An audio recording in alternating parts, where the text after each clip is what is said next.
December 10th at 7 p.m. Please rise to salute the flag. I pledge allegiance to the flag of the United States of America and to the republic for which it stands, one nation, under God, indivisible, with liberty and justice for all. Good evening. I'd like to let everyone know that this meeting is being electronically recorded. And first up, we'll have community update, school-sponsored events. Mr. Keith Drucker, our student representative. Thank you very much. You're welcome.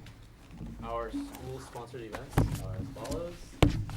District-wide, on December 13th, there will be an early release day for the elementary schools only, and there will also be parent-teacher conferences that afternoon. On December 20th, the Attleboro Special Education Parent Advisory Council, or ACEPAC, Parent Support Night will be held at 7 p.m. in the Brennan Middle School Library. December 20th to January 1st, there will be school vacation, and school will resume on the 2nd of January. Here at Attleboro High School, on December 12th, the Homeless for a Night will be held by the Student Council, where they will collect winter clothing and accessories in the superintendent's lobby from 3 to 9 p.m. On December 13th, the Open Mic Poetry Slam will be held at 6:30 p.m. in Cafeteria B1. And on December 19th, the Winter Concert will be held at 7 p.m. in the Bray Auditorium. At the middle schools, at Brennan on December 11th, their PTO meeting will be held at 6:30 p.m. And on December 12th at Brennan, their winter concert will be held also at 6:30 p.m. At Coelho, on December 12th, their PTO meeting will be held at 6:30 p.m. And on December 18th at Coelho, the holiday concert will be held at 7 p.m. And finally, at Wamsutta, on December 12th, the school council meeting will be held at 5:30 p.m. And also on December 12th at Wamsutta, the PTO meeting will be held at 6:30 p.m. For the elementary schools, at Hill Roberts on December 18th, the PTO potluck dinner will be held at 7 p.m. in the cafeteria. At Hyman Fine on December 18th, the grade 4 chorus, the Reindeer Whisper, will be held at 6:30 p.m. And on January 6th, the grade 4 chorus is to sing at the Providence Bruins game, and that's at 3 p.m. At Studley on December 12th, report cards go home, and there will be evening conferences. At Thacher and the ELC on January 8th, their school council meeting will be held at 6:15 p.m. in the principal's conference room. And on January 8th at Thacher and ELC, their PTO meeting will be held at 7 p.m. in the cafeteria. And finally, at Willett on December 13th, their PTO meeting will be held at 7 p.m. in the library. And on December 18th, the winter Willett concert will be held at 9 a.m. Thank you, Mr. Drucker. You're welcome. Thank you. And we have another community update by Mr. David Murphy. A very brief community update. The Attleboro Area Council for Children are sponsoring their annual involvement in the Christmases for Kids program based out of the Old Brennan Old High School, depending on when you graduate from the school system. I think it's what you refer to that building on County Street. They're open for the next 3 days, I guess the next 2 days now, 5 p.m. till 8 p.m. They can be reached at 508-226-0911. And they're about 100 sponsors short for the children that they're hoping to service this holiday season. So a lot of good charities out there, obviously, but this one, the Attleboro, Greater Attleboro Area Council for Children, have played a big role in the community for a number of years now, and they ask that we just remind people that they're still looking for some sponsors. Thank you. Okay, great. Okay, we move on to open forum. This is a time when members of the public may address the school committee. Open forum is not a time for community members to engage in dialogue with members of the public. Guidelines for open forum are available to you. Please know that we are interested in what you have to say, but we cannot respond without background information on your issue. Please come forward to the podium and state your name and address.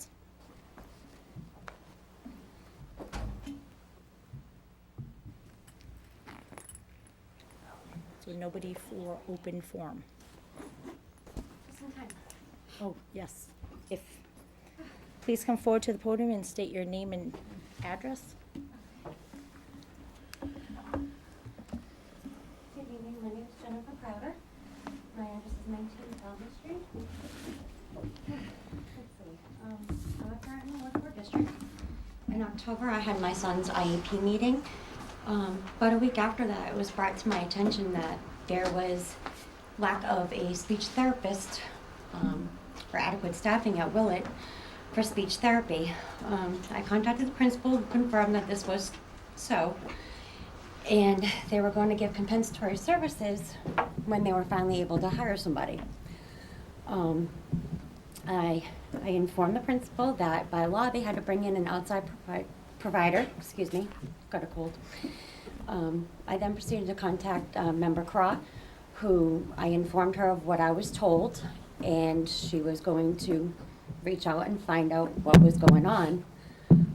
She responded to me, but had contradicting information back from administration as to what the situation was. After subsequent conversations, I feel like I was being portrayed as a liar, so I requested public records. Upon receiving only a small portion of the records that I requested, I was upset to read that instead of hiring a full-time speech therapist as needed, they were taking one from another school temporarily, or at least until the parents of that school learned that they are now without adequate staff. I also read an email where the principal had to apologize for having an open and honest conversation with us parents and with school committee members. I was also bothered by the fact that committee member Murphy, who had no dealings with the situation, interjected and attacked Ms. Craw for actually addressing the issues brought to her by the constituents. I've been left with 3 questions now, which have yet to be answered, which is why is it the policy that principals are not allowed to speak open and honestly with us parents as well as with the school committee? By having to go through the superintendent, it seems to hinder adequate and timely resolutions on the issues. Why is it that a school committee member interjecting himself only to defend the administration and attack other committee members instead of contributing to resolving the issue that was on the table? And most importantly, when is a speech therapist going to be hired? It's unacceptable for these children not to be receiving their services. These kids struggle every day, and the school should not be intentionally making them fall behind and making them play catch up further down the line. They cannot handle that kind of stress intentionally inflicted upon them. I don't know, I don't understand why there is a staffing issue in the first place. There's been numerous issues with special education, and every time we keep saying it's getting resolved, but yet it still hasn't been resolved. At that time, I'd like to thank Ms. Craw for assisting me in this situation. And I would like to thank you, Madam Chairperson, and the committee members for your time. Excuse me, Mr. Crowley, do you have those emails? I do, actually. I have a copy of the emails. Can you please give them to Judy? Judy, could you grab them, and can you, I don't have them. Can you make sure that the members of the committee receive them? Can you just please hand them to Judy? Yeah, okay. Thank you. Thank you. Mr. Furtado, I'm happy to forward mine if you'd like to the whole committee and the public. Mr. Murphy, that's up to you if you'd like to speak with the chairman on that. to I do will, so, believe but- me, I'll be speaking with the chairman. Okay, that's up to you, okay. And if you have anyone else that you'll be presenting tonight, I'll be referring to that as well. That you'll be presenting? That you will be presenting, Ms. Furtado. Excuse me, Mr. Murphy? I can say it again if you'd like. You're out of order, Mr. Murphy. Am I? Okay. Yes. Thank you, Ms. Furtado. Oh, my goodness.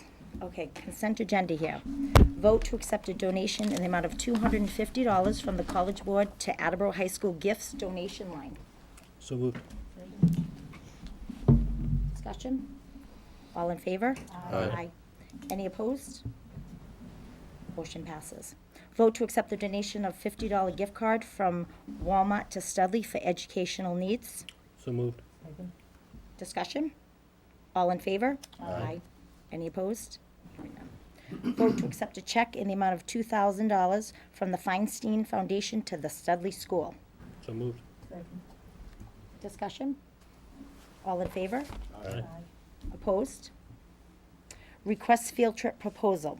from Attleboro High School for concept approval of a field trip proposal for 20 grade 9 through 12 cheerleaders to attend National High School Cheerleading Competition in Orlando, Florida, April 5th, 2013 to April 8th, 2013. Funding sources through parents/fundraiser. So moved. Discussion? All in favor? Aye. Opposed? Hearing none. Okay, we go to new business. Elementary schools, we have the whole school improvement plan, the WSIPs. We have Principal Susan Nascimento, Tricia Martin for Hill Roberts, Linda McSweeney for Hyman Fine. We have Principal for Studley, I'm sorry, I messed that up there. Let me start again there. Susan Nascimento, Principal of Hill Roberts. Tricia Martin, Principal of Hyman Fine. Linda McSweeney, Principal of Studley. Catherine Zinni, Principal of Thacher. Kate Campbell, Principal of Willett. Please come forward, Superintendent Durkin. Thank you, Madam You're Chair. welcome. I've asked the principals to be here tonight. This is the last presentation we'll have on our whole school improvement plans. As you know, we have had the high school, the middle schools, and now we have the elementary schools. I want to give a brief overview. I know you have each of the copies in your packets. We are focusing on individual parts of it, and it will be just a synopsis, but of course open to all your questions. Ms. McSweeney will begin talking about the curriculum work, how the standards have shifted and are continuing to shift, and how in the Studley report and really throughout the others, they're looking at what visible thinking is about. More children that verbalize their thinking are able to articulate about it, we know gets at deeper levels of learning. Sue Nascimento will discuss how our data meetings are being used and how data tells a story.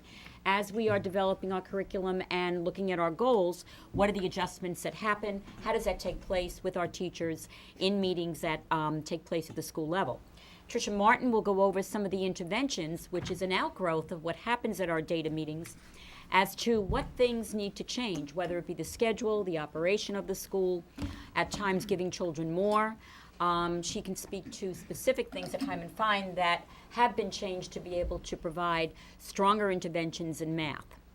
Ms. Campbell will talk about school culture, which is a backdrop for everything we do, particularly how the Willett Way has been enhanced and expanded, and how she has led an effort with teachers by grade level, how they're ensuring more parent engagement in terms of making sure our parents are partners in learning.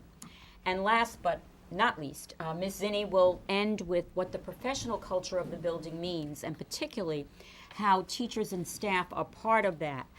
With the new evaluation tool, you may recall collaboration and actual involvement in the whole school agenda beyond my own classroom is very important, and Ms. Zinni will speak to how she is moving that in a very large staff at Thacher.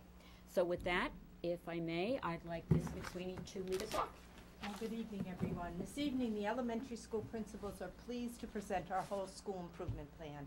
As we forge ahead on the journey toward excellence, it is apparent that the partnership and collaboration with our faculty, parents, and administration is critically important. The individual school plans represent the collective effort of all stakeholders and the diligent work of the school council. Our school improvement plans help to set the course for the next stage of our work. It is a plan of action that will be needed to ensure that all students are successful and able to meet the demands of the 21st century learning. The shift to the Common Core standards required all of us to increase the rigor of the learning for all students. It is not just reading a book or solving a math problem. It requires making student thinking visible and going deeper into the standard by giving evidence, making comparisons, and defending why and how an answer was derived. This is evident in student math journals and writing journals that encourage students to explain their thinking. I know at Studley Elementary School, we are focused on creating a learning environment that fosters students taking risks and demonstrating their learning in a variety of ways. We want our students to challenge themselves. We want them to wrestle with math problems and reading selections that encourage higher level thinking. I am proud to share that our teachers are building a culture of continuous improvement. This is evident as you read through the elementary school improvement plans. Our plans may demonstrate a variety of ways to ensure that all students are achieving academic success, and the journey towards excellence may look a little different in each school. However, I can assure you it remains the central focus of our work. Thank you, Linda. Good evening. At each of our elementary schools, we are using multiple sources of data to focus on areas for improvement and to target the specific needs of individual students. Grade level teams meet every other week with special education teachers, math and literacy coaches, and principals to review the results of data. Some of the data sources include MCAS results, district common assessments that are administered throughout the year, and ongoing classroom assessments to monitor student progress. These grade level data meetings have two main purposes: identifying students' individual needs in order to plan for interventions, and to identify areas of strength and areas for growth in our instruction of students. Data is analyzed to determine students who may be in need of intervention to advance their understanding and to address their specific needs, as well as to identify students who are meeting the grade level standards in order to provide opportunities for enrichment. The second purpose of data analysis at these meetings is to determine strengths and areas for growth in the delivery of instruction. Assessments are analyzed by looking carefully at specific results to identify how each school is performing in comparison to the district results, as well as by classroom results.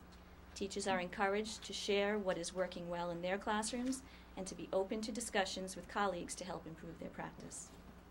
Different sources of data are reviewed throughout the year. For example, district reading, writing, and math assessments are administered in the fall, winter, and spring to monitor the progress of students in order to adjust interventions, as well as to determine areas for teachers to focus on for instruction. At Hill Roberts, teachers in grades 3 and 4 met for extended data meetings in the fall to review the prior year's MCAS results by looking at specific test items in order to target areas for improvement in instruction, as well as to look at the fall assessment results of students teachers currently had in front of them to plan interventions that focus on teaching students specific skills to address their individual needs. And with that, I'm going to hand it over to Tricia Martin, who is going to talk about interventions. Thank you. We use data to plan our interventions for our students that provide additional practice on targeted skills using a variety of resources. We start with a universal screening of all students. This means that our students are receiving baseline testing in our Reading Street program, and they also receive benchmark tests as well. We use something that's called DIBBLES. It's an indicator of early literacy skills. We also use our district common assessments in order to screen our students. Students' individual needs are identified, and interventions are developed according to student need. Children will be getting additional practice on the skills, as I said, with a variety of resources. In math, we are piloting Number Worlds. Number Worlds is an intensive intervention program that focuses on students who are 1 or more grade levels behind in elementary mathematics. It is designed to build on young children's experiences with math, and it emphasizes the development of children's mathematical thinking and reasoning abilities. We're using a program with our kindergartners that are most at risk that's called an early reading intervention. This focuses on phonemic awareness, letter sounds, letter associations, and blending of sounds. We've seen huge improvements in our students using this program in first sound fluency and phoneme segmentation. These are things that are early literacy indicators of success. We monitor our student progress with ongoing assessments, and adjustments are made as we go throughout the school year. A key part of interventions is having the time for them. At Hyman Fine, we've adjusted our schedule in the area of math and have put in extra time doing interventions with our 4th grade students because of the need we saw in our MCAS data. Students are receiving the time they need to develop a better understanding of math concepts and content. In closing, struggling students benefit from intervention strategies that include explicit, systematic instruction. They're provided in small groups or one-on-one instruction, and provide an additional 20 to 40 minutes of intervention 3 to 5 times a week, and that are provided in addition to the regular classroom instruction. Nice job. I'm going to talk about citizenship in all of our buildings. In all of the elementary buildings in Attleboro, good citizenship is something that we strive for every day. Even though they're little bodies, they start from the beginning of how important it is to be a good citizen, not only to one another, but to the people around them. We believe the collaboration we form with families create opportunities for learning partnerships that can truly make a difference with all of our students. At Willett, we emphasize the importance of the connection of community collaboration for students' growth. It confirms the importance of learning when teachers and parents work together. At Willett, each grade level finds specific connections to make with families to bring them into their child's world. Some of the activities that will take place this year include book talks. They're happening all this week. They're very excited about. Friends and Family Math Game Day. That's also happening this week. They're very excited. Multicultural museums, multimedia presentations, reading spirit, and vocabulary parades. It is clear when teachers and families work together, a positive learning culture will be created. And that leads us finally to professional culture, because all these students will grow up to be all of us. So this evening I will be giving you some highlights of our whole school improvement plans in the area of professional culture. Professional culture is also a component of the Massachusetts new educator evaluation tool, and it is also a major aspect of Attleboro's vision, so it makes sense to include in our improvement plans. Since I'm the principal at Thacher in the Early Learning Center, I will share our whole school improvement plan goal, then give an example of how each school is putting professional culture into practice. So Thacher and Early Learning Center's goal is to have 90% of our school staff support each other by actively participating in one of the following: at least one committee, district-wide, school-wide, community-wide, or preparing for at least one family outreach event, or implementing something else to contribute to the learning of our students that is beyond their usual job responsibilities, taking that extra step. So some of the examples that we are currently involved in at Thacher Early Learning Center so far this year: we have provided childcare at the English Language Learner class, which was held at Studley for 6 evenings. We have hosted a harvest night and a multicultural potluck supper. We have voluntary tutoring after school. We have hosted nonviolence prevention training seminars. Each school is hosting a mentoring component, and we have different staff involved in mentoring other people in an area of expertise. And we also have a student support team to help problem solve. Studley School has staff becoming more involved in their PTO by educational presentations and being a more active presence. Hill Roberts staff is hosting a science night. Hyman Fine staff will sponsor a multicultural celebration in honor of the variety of people who now attend their school from all the different district schools. And Willett staff, they are providing trainings to other staff in the district in a variety of areas.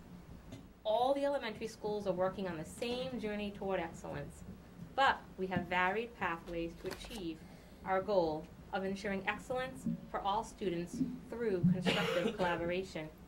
We look forward to working with you in our respectful, responsible manner, because we also are working on improving our professional culture as administrators.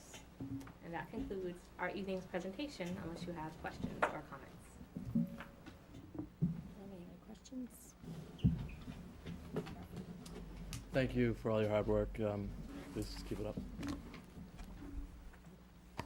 Very good. Nice presentation. If I may, I know a lot of information in the whole school improvement plan. They are an active document, and we constantly update them. I've just concluded the first level of SMART goals with the principals, and we're doing a mid-cycle review. So though they are presented to you now, they will probably look different as we go along and make those mid-course corrections. But you get a sense of what the work is in each school and the general consensus of where we're all headed in the same direction. Thank you.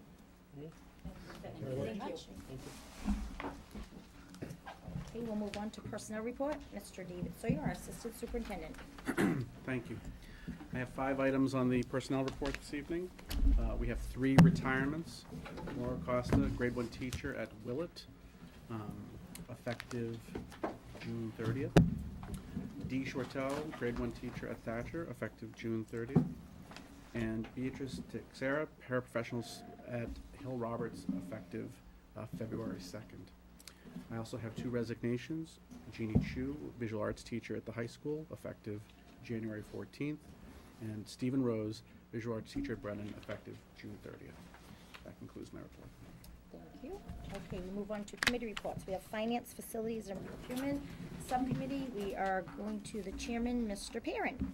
Okay, we got quite a few motions on the agenda tonight, so let me start. I'll read in the motion and then we can discuss. First motion is a motion was made and seconded to bring to the full school committee for approval to authorize the school building committee to utilize funds from the AHS Track and Field Complex Fund to design and construct the AHS Track and Field Complex, and further authorize the school building committee to solicit advertising for various locations of the AHS Track and Field Complex. So moved. So what this motion is basically, give us a nutshell, if you looked at the packets, the colorful packets, we'd basically be authorizing for really add-ons to the track and field complex build, the city to go out and solicit advertising. That could be in the form of on the field, those little white spots on the thing, could be on the back of the fence, it could be on the columns. I mean, it's also scoreboard, press box. As I said, the first add-on on the list is actually visitor stands. There's about $2.5 million that the city council's kind of already knows about. If we want to do these add-ons, it's going to go up to a higher price. The only way we get everything that SBC wants and that we may or may not want is we have to, I should say, in my opinion, I think we need to advertise. That's why this motion's coming forward, and they cannot go ahead and advertise without our permission. For discussion. Okay. Probably said more than I need to then. Then, Ken? oh, go ahead, David, sorry. I just wanted to, this topic has come up a few times before this committee, but the mayor and the city council have, in recognizing the importance of this project, have really identified both the educational need from a school standpoint and the community need for getting this facility up and running. And so to Mayor Dumas and all of the members of the municipal council, I think we owe them a great debt of gratitude for their leadership with regard to this. Thank you. Additional comments or questions? I have one quick one. Go ahead, Chris. Just confirm for me, they will not be renaming the There will, That's there is, correct. that's not on the table at all. I did read that. No renaming. It's long tradition, and actually, no one has said any thoughts that they would like that. So. No, just wanted to confirm that, just in case anybody's curious about it. Thank you. Additional comments, questions? All those in favor? Aye. Opposed? None. Abstention? None. Motion passes. Since we have it right now, remind everyone that December 19th is kind of the community. We all know about that. At 6:30, there'll be a 3-way meeting between the city council, the school committee, and the school building committee, where Gail, the people who are building this complex, will present the plan for it, and possibly each different group may, or at least 2 of the groups may vote on to move forward with it. Moving on to the second item. All right. The second item was a motion made to bring back the legal services that we voted back on May 7th, back to the school committee for discussion. I guess it was passed on the finance committee. I guess Mr. Lawson, if you wouldn't mind maybe. I mean, the motion was to bring up for discussion, so maybe you might want to give your concerns as you were the one who made the motion. Oh, sure. You know, I think our concerns are a few different levels. I think from a timing point of view, we discussed at committee that it might not be the right time for this. Also,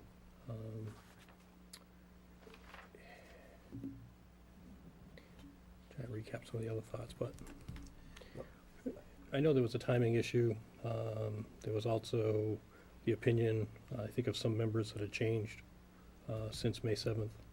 And with that in mind, and bearing out the vote that happened the other night, I think it was decided to bring it back to the full committee, so that at some point in the future, the chair, it sounded like, was gonna put it on the agenda to talk about, so. Well, I think it's at the full committee now. I mean, the motion was to bring it up to the full committee to evaluate and basically have discussion, so I think Right, but discussion does happen now. Well, I think- That was the motion. Okay, I guess I was anticipating at some point the chairman would put it on his agenda, and tonight was merely, the finance committee reporting on the actions that we took, so. Then I don't see any change, and then we vote on May 7th. We can't go back and go against the motion that was previously. Mr. Murphy? Well, procedurally, we can rescind a motion from May 7th. What we can't do is to consider a motion that was not on the agenda that was posted for a meeting, which is what happened on May 7th. The legal services issue was not on the agenda on May 7th. There were a number of issues that came up on May 7th that weren't on the agenda, but this was However, one of them. the chair did on May 7th allow the motion. The motion was voted on. It was passed by the full committee. In my opinion, there is no change tonight. That is, and may I finish? You may finish. That is correct. There is no change tonight. Okay. The May 7th motion at the moment is still operative, but as indicated by the chairman's vote on November 28th, it would appear as though this warrants, and I would say further discussion, except that we didn't have any discussion in the first place, so I would argue that it warrants discussion. I'm saying the motion is to reevaluate at the full school. I'm giving everyone the opportunity right now Sure. to discuss it, so Understood. I'm happy, Brenda. Well, two questions. I don't understand regarding the timing isn't good, I guess, at the finance level right now. I don't understand what that really means, the I timing. think the time referred to the full, like, in general, not Mhm. at the finance level. However, No, I don't know, But yeah, how- what is, however, I think the timing with stuff going on, however, my answer would be to that is we've now been in office 12 months.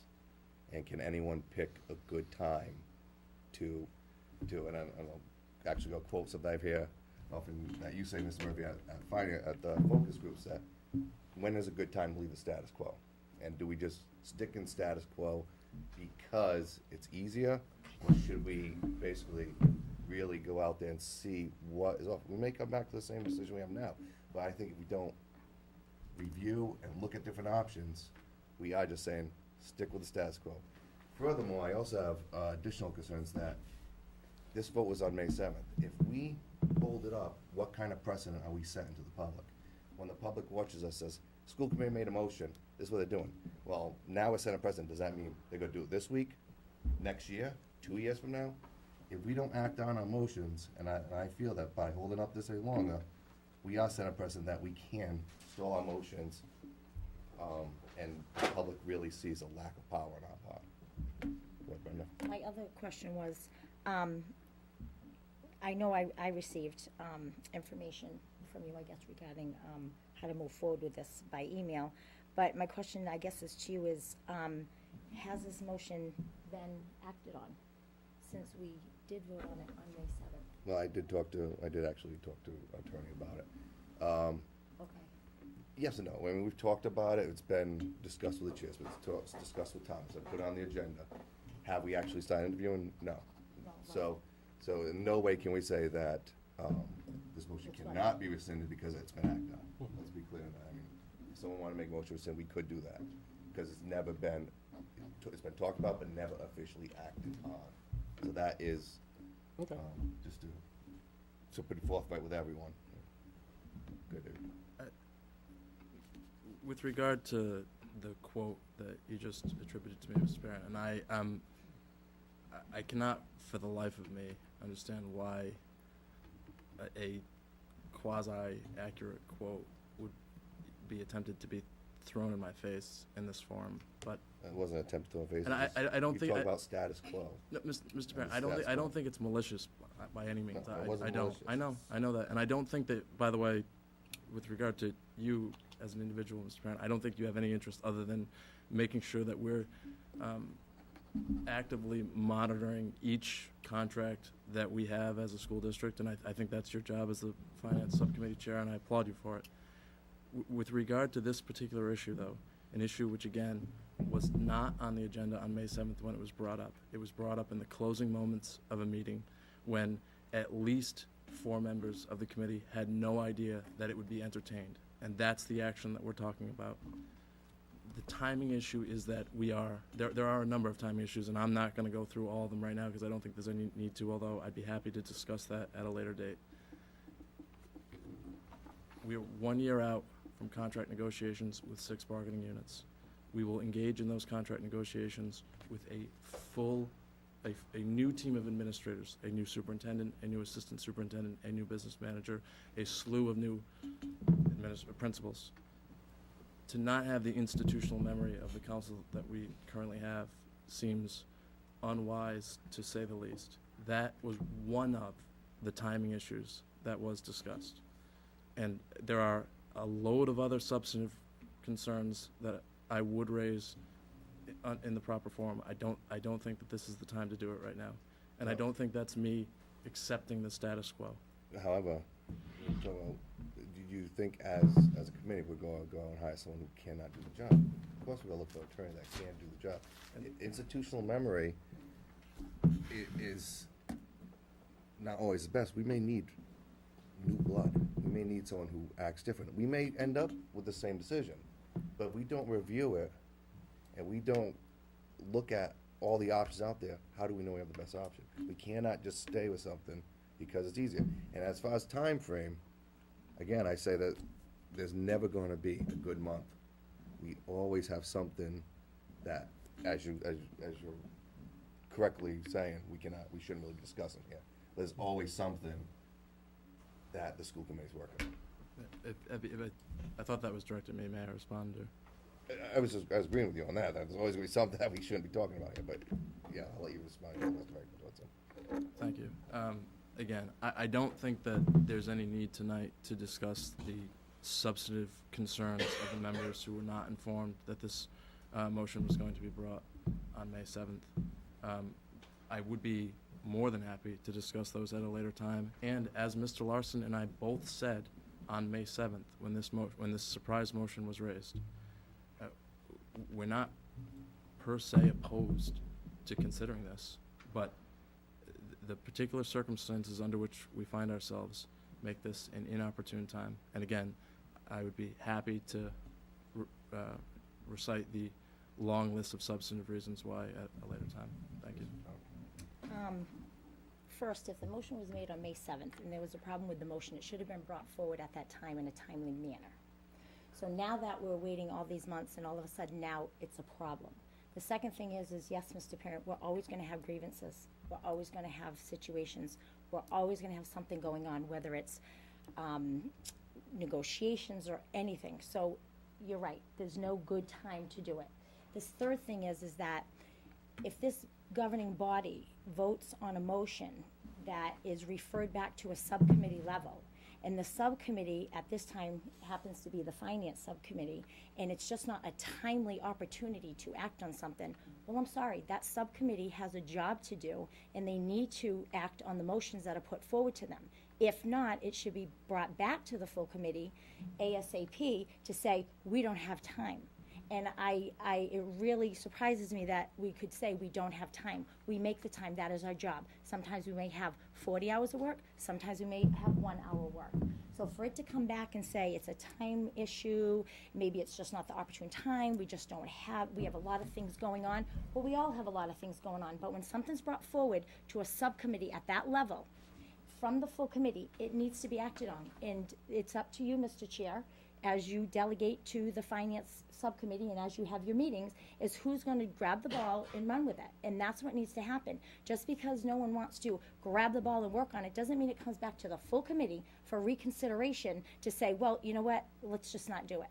So that is my opinion. And again, if it was a problem on May 7th, it should have came back to the chairman of the full committee to say, you know what, I want to bring that motion back on the table, not months later. And you are correct, on May 7th, there could have been a child objection, but the fact is, it was voted, I believe, 5-4, if I remember correctly.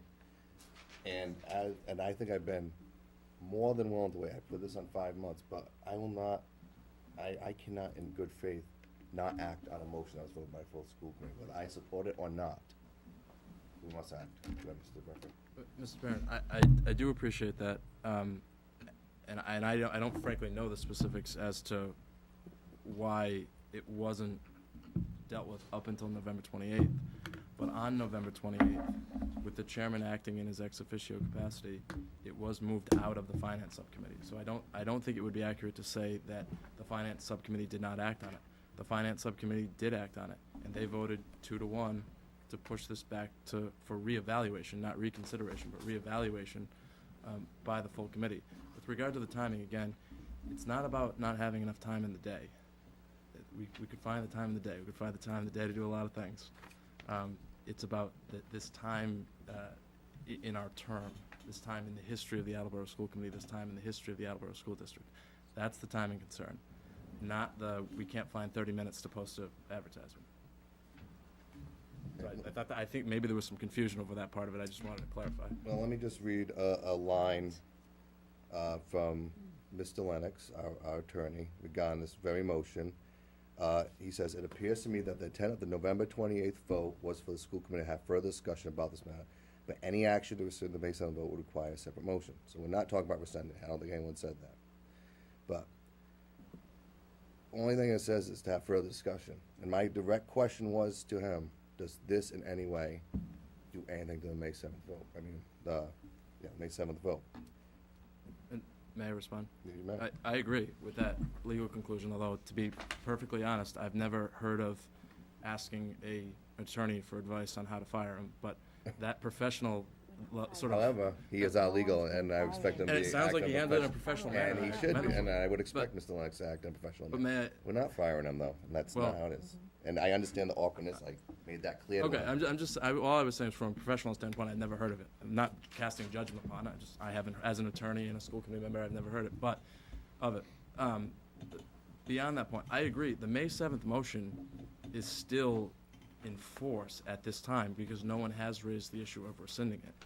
My only point was the November 28th motion, which passed 2-1, took this off the table of the finance subcommittee. And so it is properly before the full school committee, but not properly before the finance subcommittee at this time. There could be a motion made to refer it back to the finance subcommittee, but at this time, that has not happened. I don't agree with that. How was that taken? It never said to remove it from it. It said the motion, and agreed with the attorney, that this is only supposed to have further discussion. This constitutes further discussion. I agree, but Therefore, it's still within the finance committee. Therefore, I think we still must act on the May 7th. well, I would respectfully disagree with that legal conclusion. Yeah, well, he's the attorney, then he's the one. That's not as you just read that's not the question that was posed to him.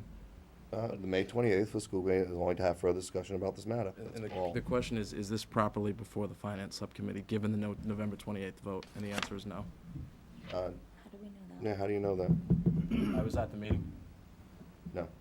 Only to have further discussion. Our attorney says that his answer is no, that it's not a dead, we're still moving with May 7th. The May 7th is still properly before the full committee. So what committee would you think this belongs to? At the moment, the full school committee.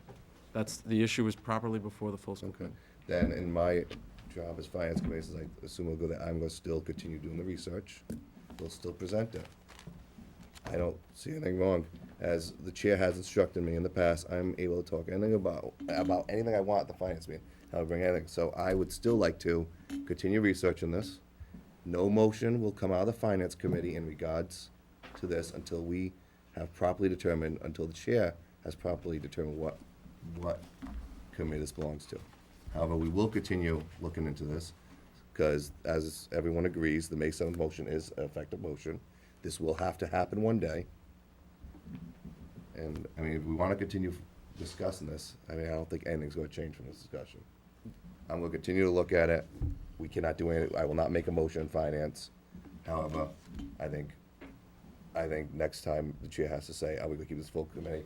And if no one's going to vote to rescind it, then we must move forward with it. May I just say, I both agree with that, and I thank you for the, I know we have a strong disagreement on this, and I appreciate the level of professionalism you've employed I'm tonight. just trying to figure this all out I know. in the most professional manner. Mr. Parent, I truly do appreciate it. So Brenda or Bill, I'm not sure which one's first. Yep, it doesn't matter, thank you, Bill.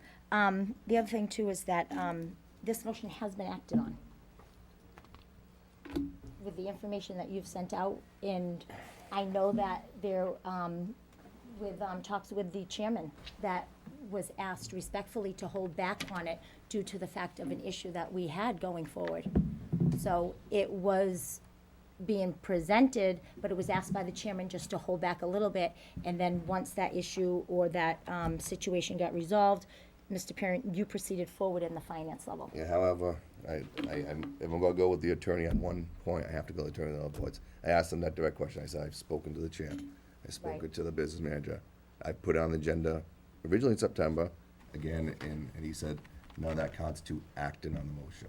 So we did act, okay. He said it doesn't constitute acting on the motion because it doesn't affect contracts, it doesn't affect, any policy, it doesn't affect anyone's pay, you know, for all those reasons, we did not actually act on it yet, officially. Okay, thank you. So, we're gonna go with attorney. If I'm gonna argue with attorneys for one point, I have to argue with attorneys every point, you know, Yeah. so. Bill? I respectfully appreciate you being on both sides. I'm clearly on one side. No, I meant on, taking a legal opinion on. But on I'm gonna both. stick with the facts.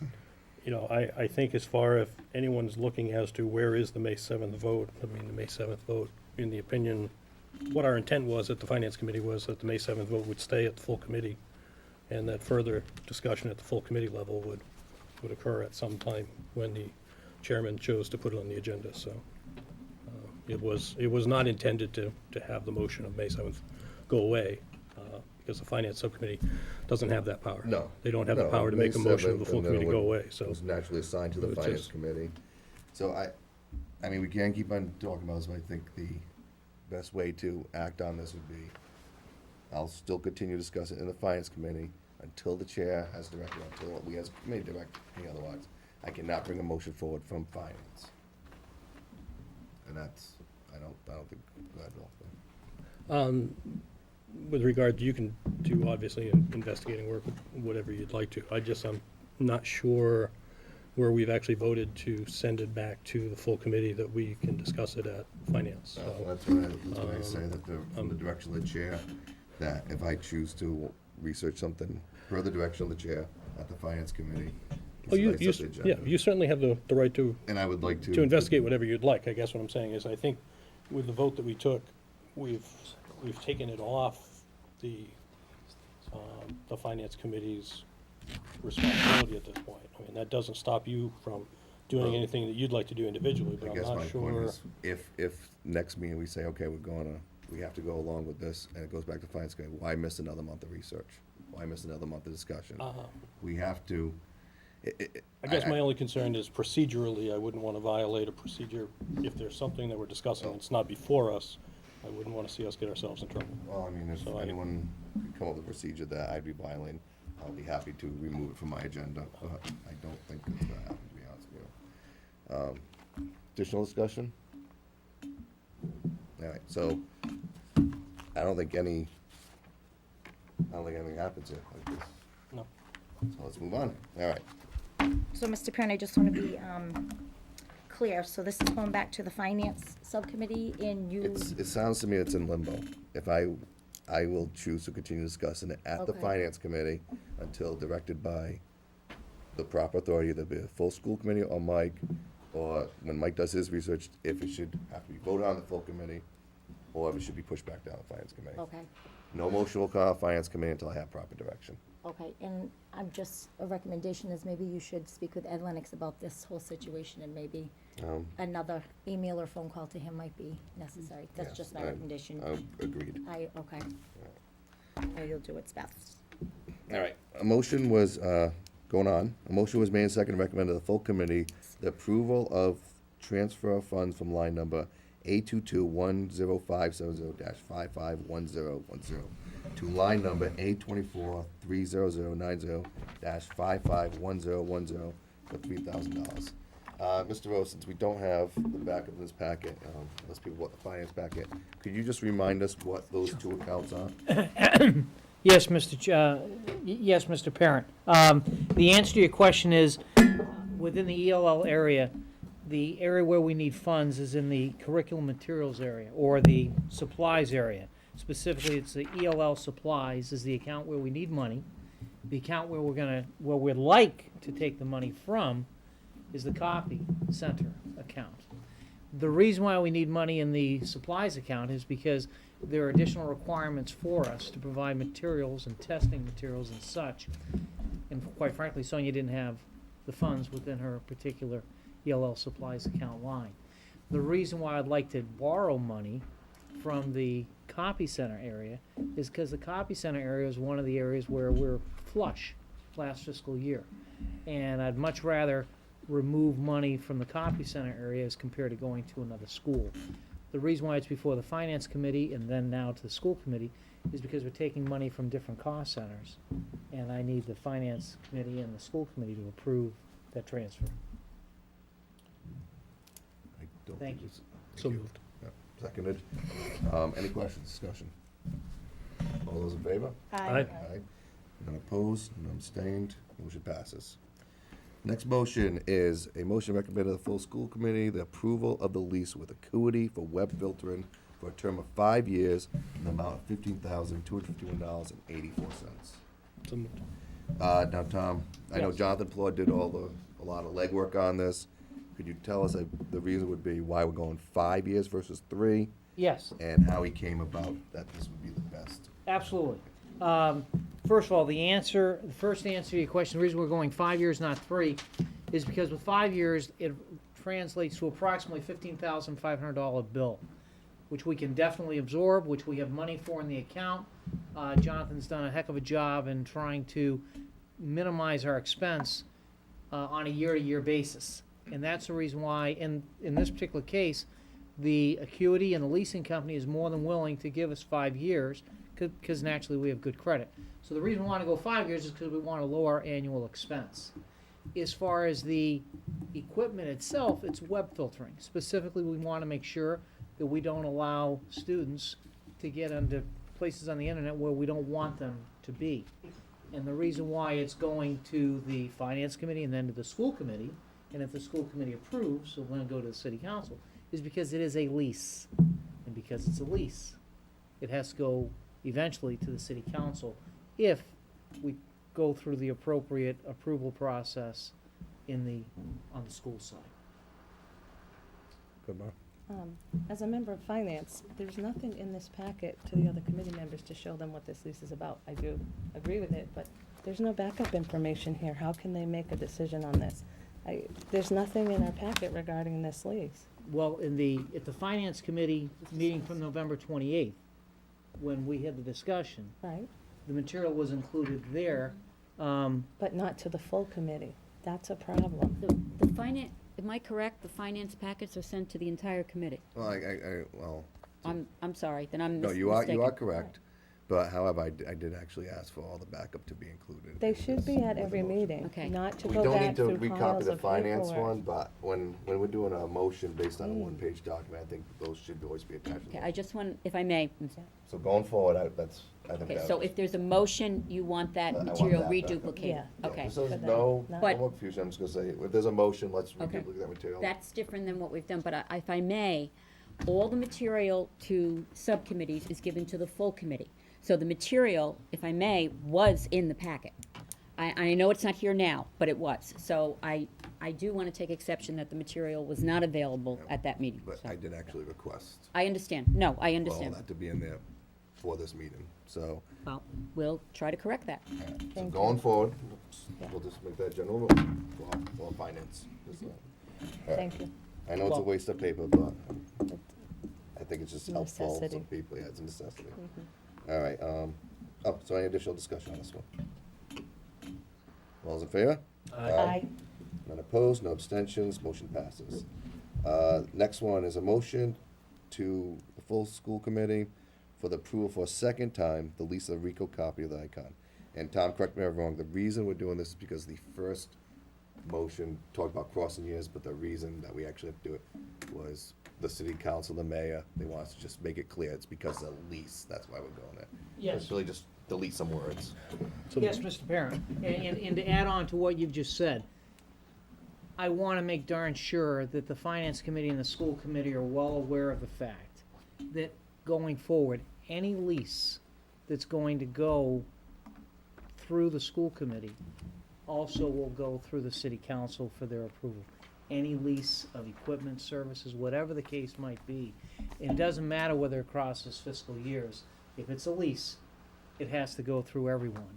And so I purposely have held on to this because I want to make sure that the school committee knows that going forward we have to. So it's coming back to the school committee a second time because the reasoning has changed.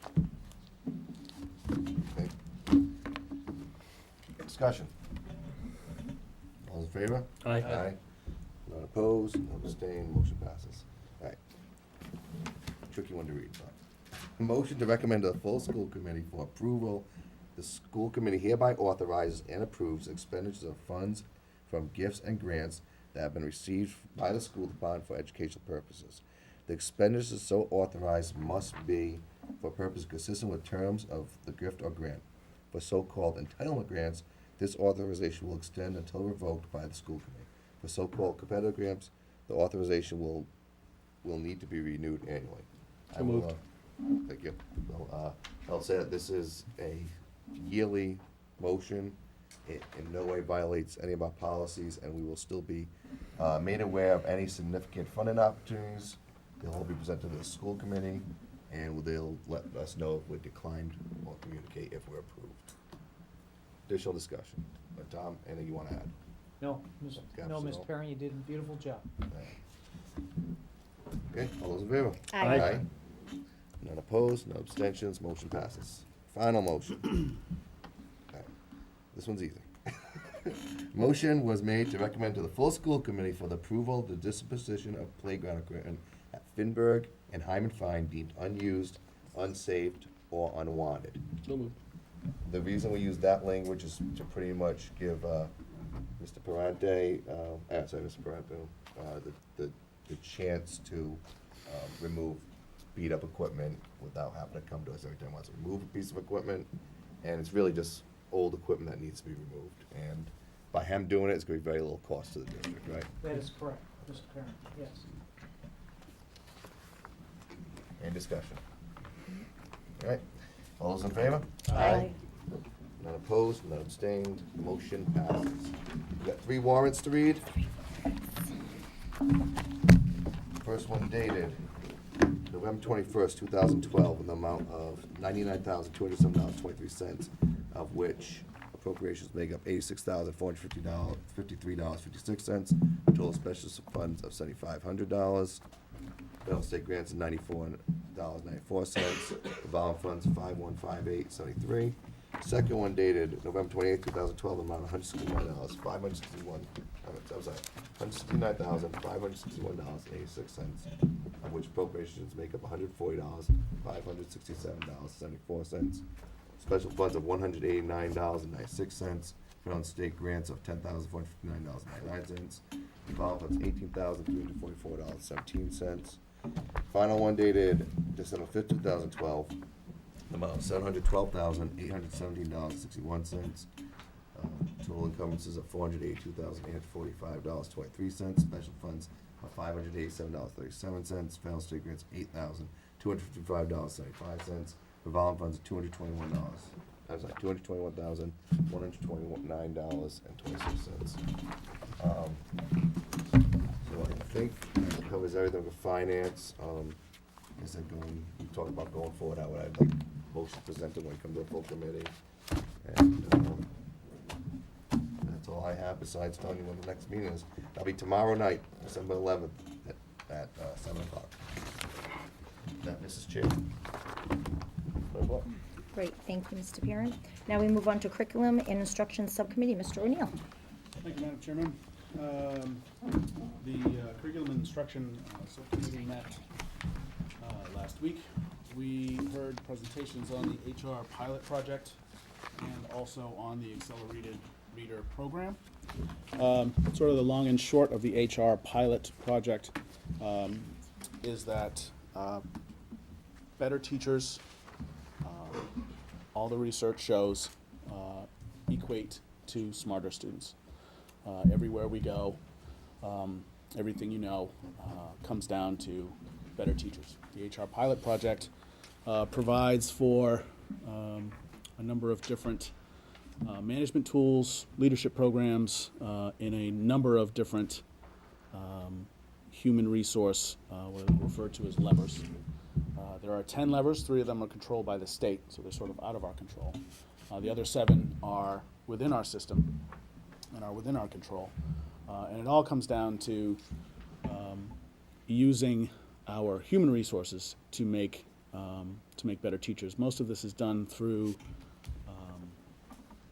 professional development, and the professional development is the thing that gives us better trained teachers. So it's not just professional development in terms of classes teachers take, better educated teachers. It's also teachers mentoring teachers. Part of this program is also initiating and orienting new teachers, not just who are new to teaching, but who are new to the Attleboro school system. So they're learning about Attleboro's school culture and teachers mentoring teachers. So the whole bottom line of this project and the monies expended on it come down to making our teachers better at what they do. So my recommendation, and I think the subcommittee would agree to this, the grant runs out at the end of next year, is that correct? Next fiscal July year? 14 is the last year. Right,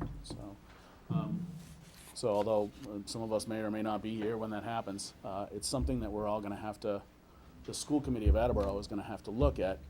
You know, when this funding runs out, something we're gonna have to seriously consider is how do we continue this programming and making sure that our teachers are as good as they can be. And a lot of this is really, the research shows, the research shows that the better the teachers are, the better growth you see in the students. If you have an average teacher, you get average growth, or not even average growth. Great teachers provide a magnitude of order of 1.5 to 2 times more learning for students over the course of their years with the teacher. So this is extremely important for us to keep on our eyes on as the horizon for this funding comes our way. So that's the sort of long and short of that. The accelerated reader program, there was not a word to be said against accelerated reader. Everything about accelerated reader gets kids to read more. It's a great program. The subcommittee definitely recommends that the full committee fund it to the entire district. However, it best works out under the curriculum and instruction. However Dave Sawyer sees fit to fit this into the whole district. They're not sure how best to use it, but we should definitely make sure that we fund this when the time comes, because it absolutely leads to kids reading more and reading higher quality books. Go ahead, Dave. I think at the subcommittee level, we were briefed on the program and some of the benefits that students have enjoyed since it started to be implemented, but I assume at some point there'll be a presentation before the full committee just talking a little bit about its role in the curriculum, and I think that might be beneficial for the committee to hear. Ken, please. Chris, so would you say your committee kind of recommends that it goes into the budget, knowing that this is normally paid for It has in a been. lot of scenarios by PTO? Yeah, it has a weird history of having been funded by PTOs, I think also by the district at one point for certain grades. Yeah. In any case, By the funding has been, Is it principal's account? I don't know which Well, account it None comes of out that of. is In any case, the funding has been wavering, and it's something that we should dedicate ourselves to going forward. Yeah, I mean, I think with regard to the issue being how it was, whether people spoke highly of it or otherwise, there were concerns raised about the idea that it wasn't being funded in a uniform way. Is that an accurate statement? And I think that's the piece that I think the committee might want to hear more about at some point. If I may, Accelerated Reader began with PTOs very graciously funding it as a process where children, the more books they read, the better readers they're going to become. And it has become a mainstay of the literacy program. For a variety of reasons. It's implemented in different ways, and as Mr. O'Neill said, we would be proposing in the FY14 budget for it to be included whole in that budget so that it's funded as a local initiative, as opposed to the PTO funding it, because it has become a real mainstay, and PTOs do wonderful work for us, but there's many other activities that they would like to fund in their fundraising. It is at about a cost of $35,000. Yes, exactly, right, exactly. Just as we don't expect And people we to. fund curriculum. Yes. Yeah, we don't expect parents to buy algebra books, with funding. I mean, so that's really was the premise. But we'll be happy to present that at a full committee meeting if the chairman and the chair would like, the committee would like to hear that. I think it would be, I mean, it really is, it's a great story of an idea that has bubbled up, like, through the system. I mean, some PTOs took the initiative. Yes. And the program is so effective that now it's something that we as a school district value in a way where this conversation, which is a little premature at this point, but at some point, we'll get to that point, and we'll continue with it. And at it's a that time. K-8 program, which Yes. is a little bit different in the fact that sometimes we have K-4s and then 5-8. So we thank you for your patience, and we'll be back to you in terms of the worth of it. Okay, thank you. Our next meeting will be held on the 8th of January, and that concludes my report. Thank you. Thank you. Policy Subcommittee, we have minutes to bring forward to the subcommittee of the policy. I make a motion that we approve the minutes for the November 26th Policy Subcommittee meeting. Second. Okay, discussion. Okay, all in favor? Aye. And you weren't there, Barbara, so you abstained? Well, the full committee. Well, I've read them, I'm okay, all right, so that's fine. So Judy, the minutes are all set for this, perfect, thank you. Okay, on the agenda here, we have the Attleboro Public Schools Bullying Prevention and Intervention Plan. There was, what the administration would like us to bring forward was a motion to accept the Attleboro Bullying Prevention and Intervention Plan with the noted changes as provided. I'm bringing that to the full committee. There was not a vote at the subcommittee level because we did not have a quorum. So does anybody have, well, first, before we go into discussion, do I have a second? Second. Okay, discussion. Does anybody have any questions or comments? Everything in red is what the administration updated, added. Mrs. McCarthy put in, I asked her to put a summary in to explain regarding, the bullying in the schools regarding this policy. And it needed to be updated by the end of December per the state, correct? Yes. So she asked to bring this forward before we could vote on it. So does anybody have, yep. I know you two couldn't take an official vote, but was there a sense that it was good? I had no problems with it specifically. Mr. Murphy discussed at that level Yeah, I mean, his concerns or non-concerns, so. mostly non-concerns, and we obviously thank Ms. McCarthy for her work in preparing it for the committee. One of the things that we've talked about a number of times, and is the importance of collecting as much data as possible. There was a brief discussion about possibly trying to move into collecting subgroup data, which it wasn't a lengthy discussion. Frankly, the only reason I remember it is because I made that comment, but if anyone wants to respond to that, feel free to. May I?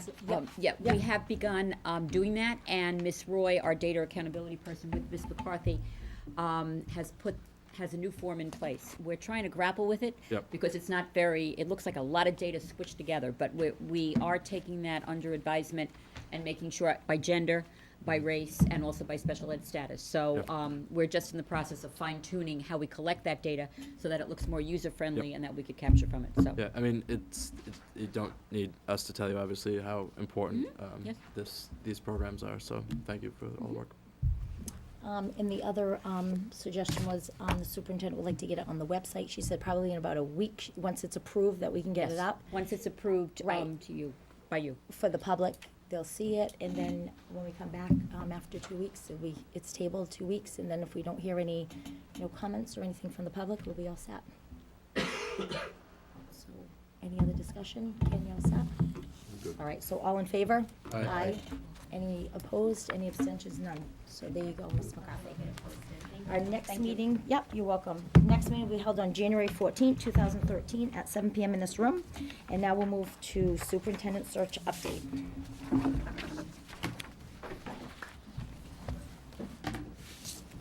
Would you like me to comment? Do you want to begin? You might as well, yeah, begin. Go ahead, Mr. Murphy, go ahead, begin. Thank you. For those, I'm sorry. I'm sorry, we didn't receive anything in our packet. We were supposed to, was there anything? Okay. No, the main, the principal update is that the chairman has called for a special meeting of the Attleboro School Committee on Thursday, December 13th, 8 PM, so it will be in prime time for viewers of Channel 9. And there will be an executive session as part of that as well, but in the public part of the session, my understanding from the chairman is that we'll be discussing some of the preliminary findings from the surveys and focus groups, and that information will be disseminated to the committee. And then there'll be some other determinations made by the committee with regard to posting the position, advertising, and possibly some others that I haven't, the chairman has not issued a full list yet, obviously, so I don't want to anticipate what he's thinking, but, or speculate rather.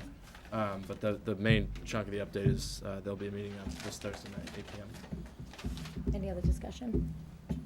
Yes. I just had a question because I know some meetings have been posed without voting on this committee, and I'm being represented without a vote, like backdoor meetings, and I just want to know if every committee member is going to hold their own focus groups without permission from this committee, because as a committee, we are a committee of 9, and not one person can make a decision to hold a focus group without the full committee's permission, and we've gone off track from what was voted on at the original meeting.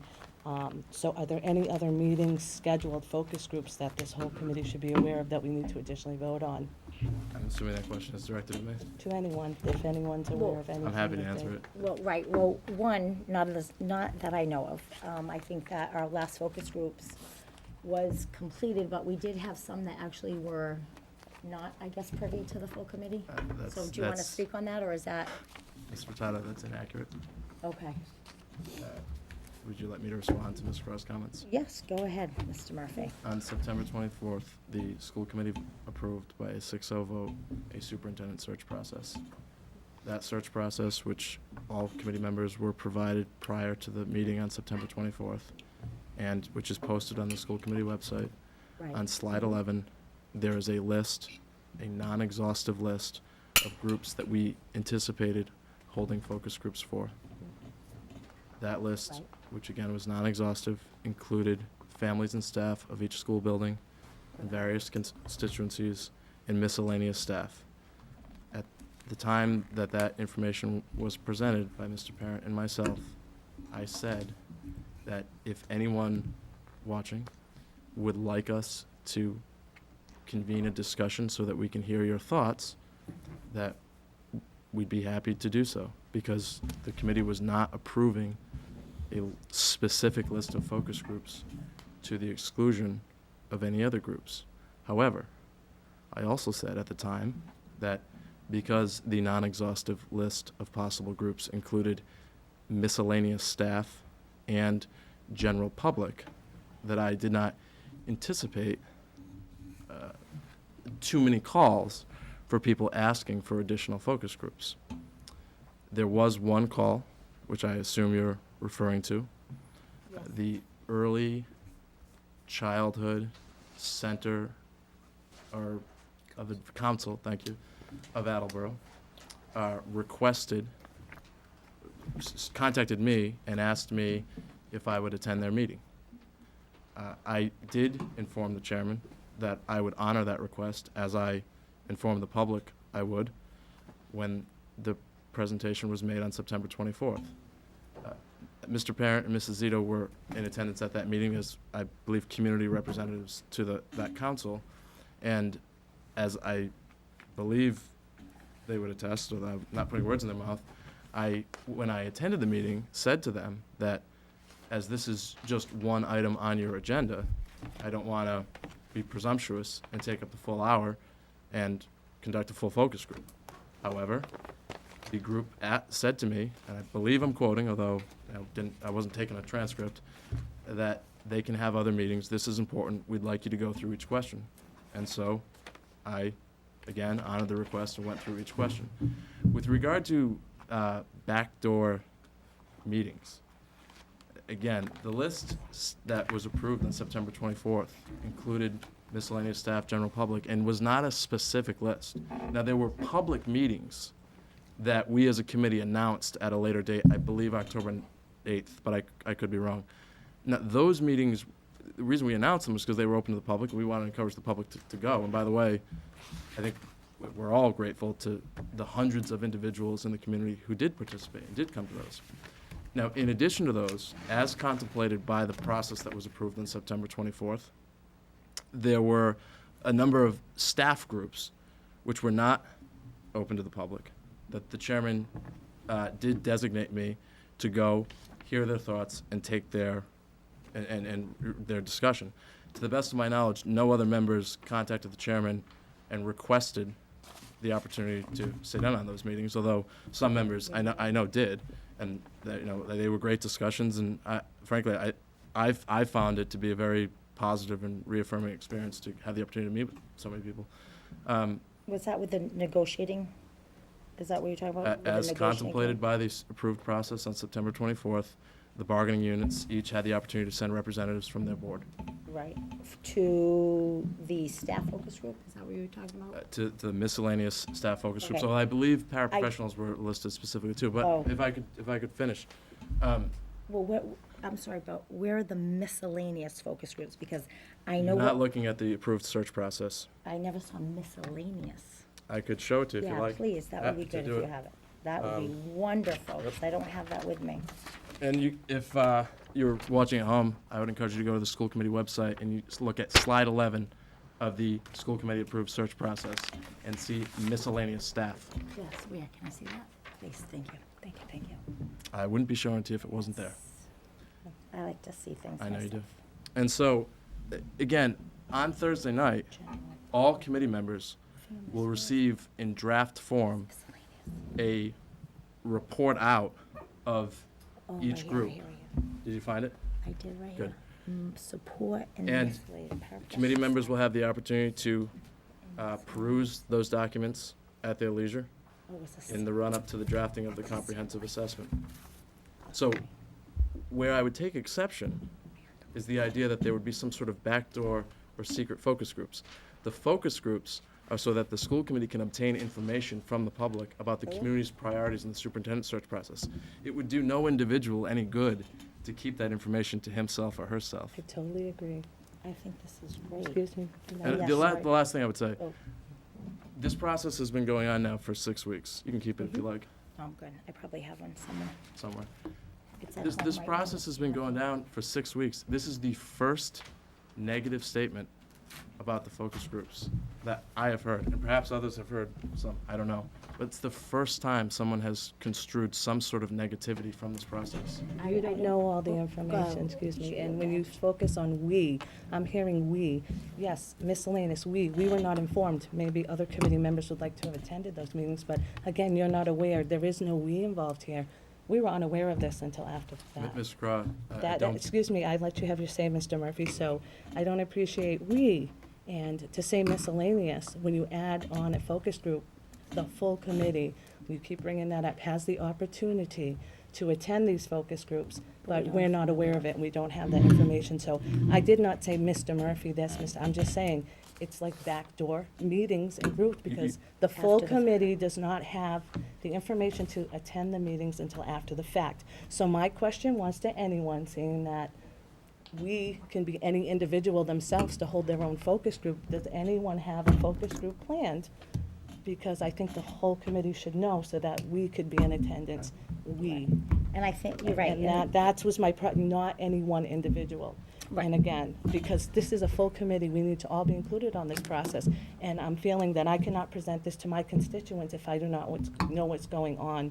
I'm unaware of all these focus groups. I have no idea.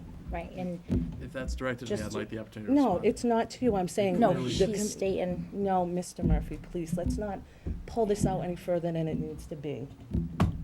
It's addressing the full committee, I will say it again, to the full committee. And the full community, Okay. I would add. Mr. Parent, let's To go to include Mr. the full Parent. committee, Okay. yes. Mr. Parent, you have the floor. Thank you. I will say I was at the ECCA meeting, and the group was very receptive of Mr. Murphy. They did ask him to continue, and they were very interested. I guess my point is the perception that when the whole school committee isn't notified, I'm not going, and maybe the chair knew, maybe, you know, I would just say, going forward, if we have any additional focus groups, whoever's going to it, just email everyone. And why don't we just do that, and why don't we just agree on that, and move on, that way everyone has a chance to be there. Right. And it doesn't look like that one person's representing all of us. Were you aware, Mr.? I of was the not aware, focus but group? that's- You know you were there, okay. I was, Right, we as a have- school committee member, I was not Okay. aware. Fran, The school at Briggs Corners, I consider it one of my schools, so I go to the meetings if they have, Mhm. when they have them. And they usually Right. let me know that when they're having them, and I go. It's like a PTO meeting for me. right, Yeah. That's my, Okay. in my ward, in my district, and I feel I should show up. nice. So I go. Thank you, Fran. So you were Okay. aware of the meeting, but were you aware that the focus group was that night, or no, you were just aware of the meeting? No, I just go to the meeting. Okay, Okay, thank you. And it was an informative meeting, went very well. We're good? great, That's great. thank you. All right, one more, and then Thank you. summarize it. I would agree with Mrs. Zito's comments. A good time was had by all the ECCA last week. But to be clear, no meeting took place without the permission of the chairman of the school committee. In addition to that, these weren't meetings where members were excluded. Every member would have been more than welcome to attend any meeting. Right, It was in the process that we approved. I mean, if, we agree with that. We agree. that- But We we agree. weren't. We But we There's weren't told, communication. how could we go to a we just meeting we didn't don't know have- about? That's the problem, That's- promise of that's what we're communication, saying. and what we're going That's forward what I'm yourself. saying. More It's not focus just you. groups, the more the merrier. you knew, I'm No. sorry, but I mean. You didn't. But when you You say didn't know about- miscellaneous. How could I go to that meeting if I didn't know? That's We my. did You saw not the other- group. I mean, you could have asked the Wait. chairman, when are we meeting with these people? No, miscellaneous group, they were It's not not on. We just the didn't know. miscellaneous How could we groups. ask They the were chairman? For the most part, they were all identified. Mr. Chairman, I don't know what group that wants to meet with The you. How chairman can I go? designated the individual who If was responsible for drafting We're the a committee of comprehensive nine, assessment. not a chairman and one other individual. And We and need that's to not work how we- And that's not how collaboratively. we've executed this process. Well, then We've we've got a executed problem it as in a full committee, then Yeah, we're we we're do. nine And people. we've executed I it. know when those meetings are, I can give you the dates, Okay. and you can all come. That's We're great, just- that's what I'm saying. right. But I'm not talking about that meeting, Fran, I'm talking about the focus group that was Right. there. In the Well, focus Nick tried to groups, leave, but they wouldn't Yeah, let and him. I And think I- it's great. He did a wonderful have water presentation. Right. That's all. Honestly. we could, Right. okay, now going back to Chairwoman? the superintendent search calendar, yes, anybody could attend. The point that is being made is we were not notified as a full committee. Whether, like you said, I mean, you notified the chairman or the chairman knew, that's, okay. So going forward, we just need more communication amongst the whole committee. I mean, you're saying So- that because you know there are no more meetings, and so you can Well, you now- can chastise an individual We're not without any sort of The next repercussions. steps then, if we have Where- other things going on. There's no just- or- chastising, we just This- need I mean- whatever conforms from what the proposals, we all need to be aware of it, Mr. Murphy. You were aware of it, members were not aware of it, so that's all. Is there anything I more I believe that to- statement is is there any wildly more, inaccurate. is there, okay, in. Which member knew about the ECCA meeting, besides Well, you? the chairman, to the best of my knowledge, So 7 Okay. members didn't know. Mr. Parent, it was not a focus group. They asked me to attend a meeting. As you know, I said to them, you know, I didn't expect to run through each question that we did on the other focus groups. I It's still a expected to be focus in group the if you're very. being called. And representing the full represent- committee. I haven't looked up the You're definition of- representing I- all 9 of Okay. us. No, That's- no, all members should be made aware. Okay, I can't so agree with that. is there anything else regarding the superintendent search that you need to update us when moving forward? Is that basically, we have the meeting on Thursday, is there anything else? Okay, I didn't respond yet. okay, The Anytime. meeting will be on December 13th at 8 PM. 8 p.m. And I would refer all other questions with regard to this to the chairman. yes. Anything else? Okay, motion to adjourn. Second. All in favor? Aye. Thank you.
That's the rest. We got Mr. Rose.